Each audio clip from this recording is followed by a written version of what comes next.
पहले मुख्य समाचार। दिल्ली में किसानों के विरोध प्रदर्शन के दौरान हुई हिंसा के मामले में दंगाइयों के खिलाफ पुलिस ने प्राथमिकियां दर्ज की। गृह मंत्रालय ने कानून व्यवस्था बनाए रखने के लिए स्थिति की समीक्षा की। संसद के बजट सत्र को लेकर राज्यसभा सभापति एम वेंकैया नायडू ने 31 जनवरी को सभी राजनीतिक दलों के नेताओं की बैठक बुलाई है। राज्य में कोरोना से संक्रमित लोगों के स्वस्थ होने की दर बढ़कर 98.44% और राज्यपाल द्रौपदी मुर्मू ने राजधानी रांची के मोरहाबादी में स्थित institute of legal study centre में क्रिएटिविटी सेंटर का उद्घाटन किया। अब समाचार विस्तार से।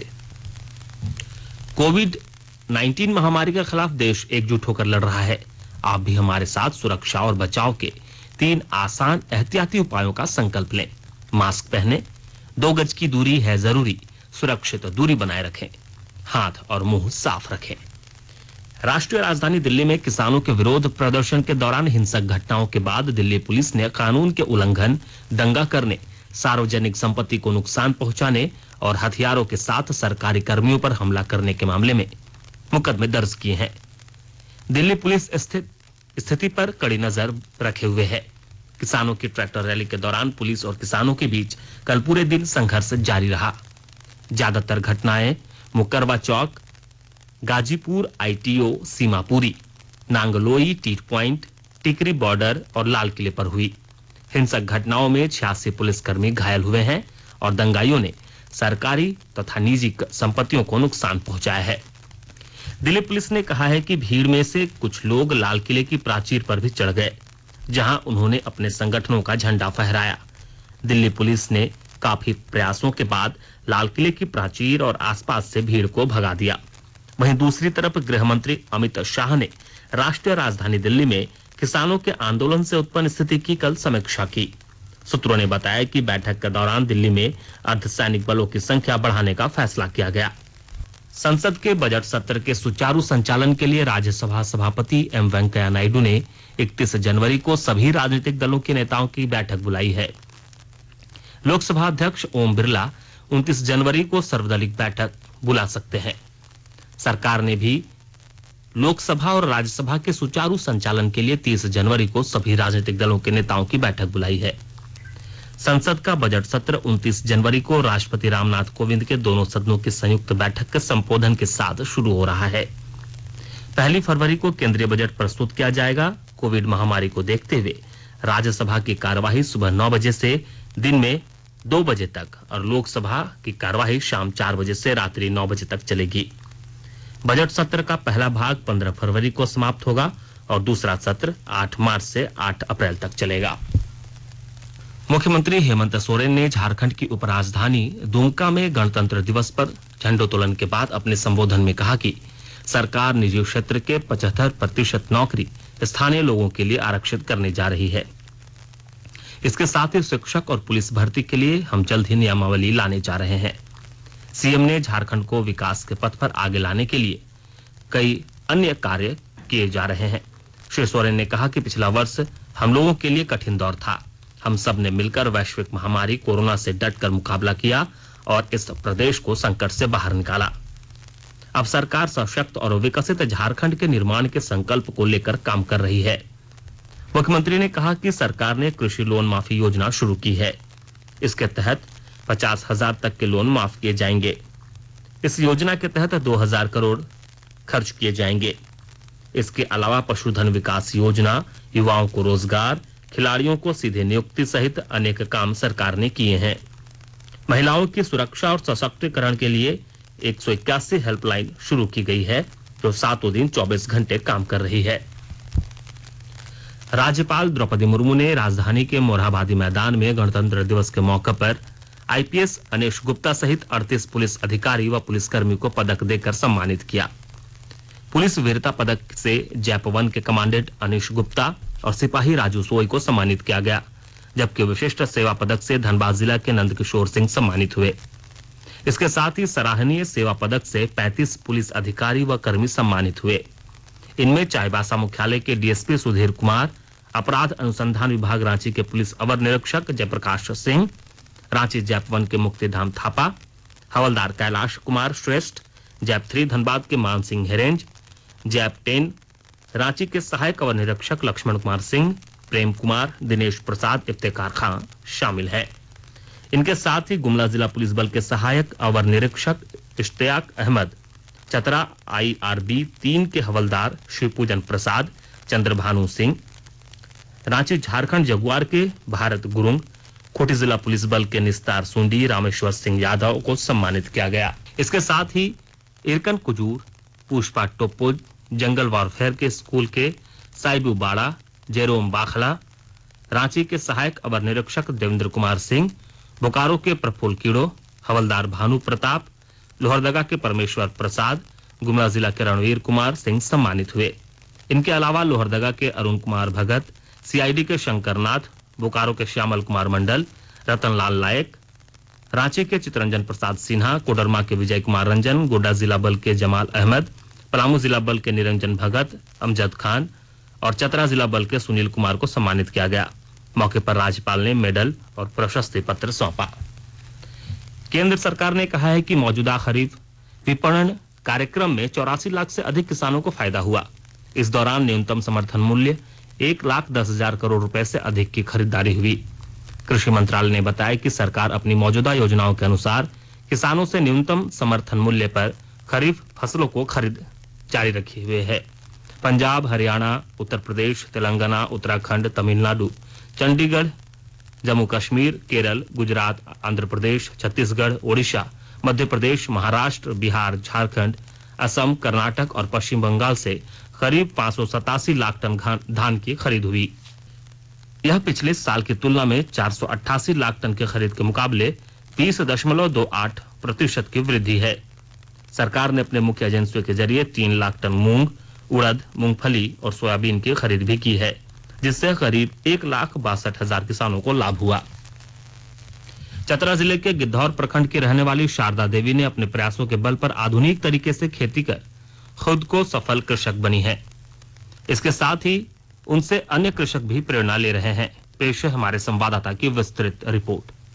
चतरा जिले के गिद्धौर प्रखंड की शारदा देवी अपने प्रयासों से न सिर्फ कुशल कृषक का तमगा हासिल कर इलाके की दीदी बन चुकी है, बल्कि कई किसान उनसे प्रेरणा लेकर आधुनिक खेती करने लगे हैं। शारदा देवी मूंगफली, मकई, धान, तरबूज व विभिन्न सब्जियों की खेती करती है। बेहतर खेती करने को लेकर कृषि विभाग द्वारा कई बार उन्हें सम्मानित भी किया जा चुका है। यहाँ तक कि कृषि विभाग द्वारा उन्हें पावर टिलर, ट्रैक्टर सहित अन्य उपकरण भी दिए गए हैं। शारदा देवी प्रखंड मुख्यालय में एक कृषि बैंक का भी संचालन करती है, जहाँ से किसान कम दर पर पावर टिलर सहित अन्य उपकरण उपयोग में लाते हैं। शारदा देवी कहती है कि श्री विधि से खेती करने से न केवल फसल की पैदावार बेहतर होती है, बल्कि फसल की पटवन व खरपतवार हटाने में भी सहायता मिलती है। उन्होंने किसानों को इसी विधि से खेती करने की सलाह दी। अशोक कुमार तुलसियान, आकाशवाणी समाचार, चतरा। आकाशवाणी के ताजा तरीन समाचारों के लिए हमारी वेबसाइट newsonair.com पर लॉग ऑन कर सकते हैं। ताजा समाचार Twitter handle @AIR news alerts और Facebook page All India Radio news पर भी उपलब्ध है। आप प्रादेशिक समाचार एकांश के ट्विटर हैंडल @AIR न्यूज _ और Facebook page AIR news Ranchi के अलावा YouTube channel AIR news Ranchi पर भी हमारे बुलेटिन सुन सकते हैं। प्रादेशिक समाचार आप आकाशवाणी रांची से सुन रहे हैं और अब पेश है कोरोना से बचाव के कुछ संदेश। कोविड-19 से बचाव और सुरक्षित रहने के 3 उपाय।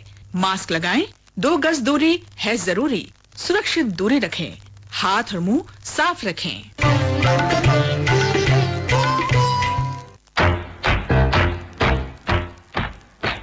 चलो मिलकर एक शुरुआत करें, चलो एक फैसला आज करें, मास्क नहीं तो टोकेंगे, कोरोना को रोकेंगे, चलो एक वादा करते हैं, चलो एक वादा करते हैं, मास्क नहीं तो टोकेंगे, कोरोना को रोकेंगे।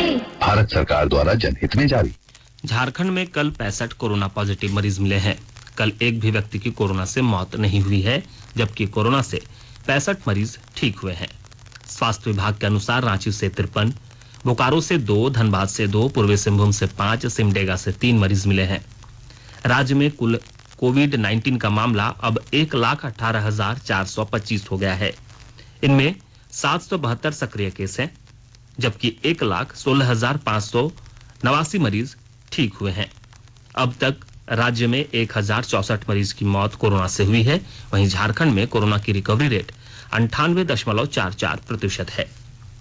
देश में अब तक 20,29,000 से अधिक लोग संक्रमण से ठीक हुए। स्वास्थ्य मंत्रालय ने बताया कि अब तक 1,03,59,000 से अधिक मरीज संक्रमण से ठीक हो चुके हैं।